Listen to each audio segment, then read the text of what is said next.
Coming up on today's episode of Airborne Unlimited, Lightsquared could be back.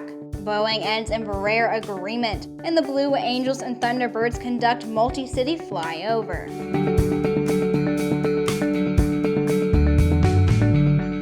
I'm Sophie Herlock. Lightsquared may be back under the new name of Ligado, and the company is now pushing for permission to begin terrestrial 5G cellular and data service on frequencies it owns that were intended for satellite use. This proposal has caused division among government agencies as well as major corporations.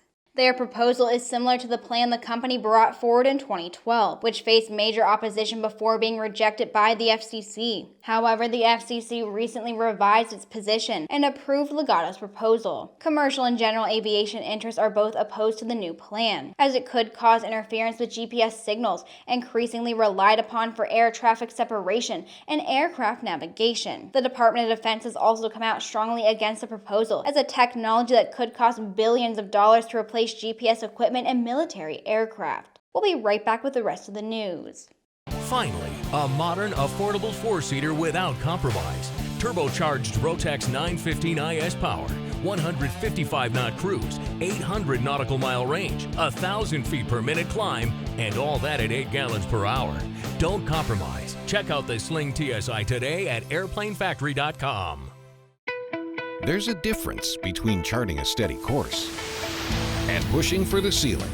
And for nearly a century, Hartzell Propeller has been defining that difference. It's in our passion for engineering and research and our dedication to testing the limits of performance. We are built on honor. We are Hartzell Propeller. Welcome back. It's time for today's trip around the patch. Aerion Supersonic is moving its headquarters from Reno, Nevada to a new campus at Melbourne International Airport in Florida. Called Aerion Park, the campus will be used for researching, designing, and maintaining the company's supersonic aircraft, and is expected to generate at least 675 jobs in Florida by 2026. The company plans to break ground later this year and begin manufacturing its AS-2 supersonic business jet in 2023. One of the latest victims of COVID-19 is Virgin Australia Airlines, which enters voluntary administration this week, reportedly owing an estimated $6.8 billion to 12,000 creditors. Now, a number of Australian airports are reportedly seizing Virgin Australia airplanes as collateral against unpaid bills, such as Adelaide Airport, which claims the airline owes them $10 million. Traveling about 260 miles over northwestern China, the unpiloted Russian Progress 75 cargo ship docked to the Zvezda service module on the Russian segment of the International Space Station at 1:12 a.m. Eastern Time Saturday morning, carrying almost 3 tons of food, fuel, and supplies for the International Space Station crew. The Progress 75 spacecraft launched last Friday from the Baikonur Cosmodrome. The ship will remain docked at the station for more than 7 months.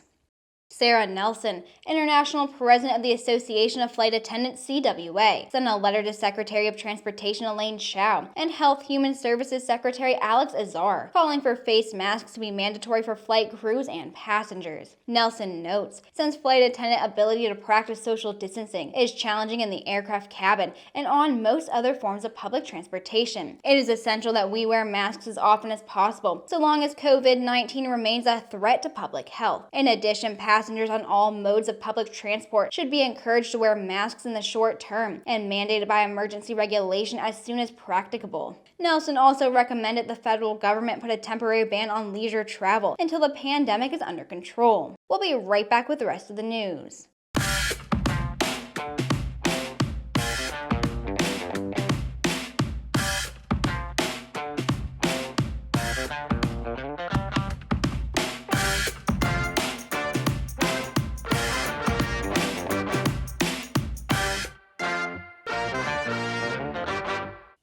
Boeing confirmed it has terminated its master transaction agreement with Embraer.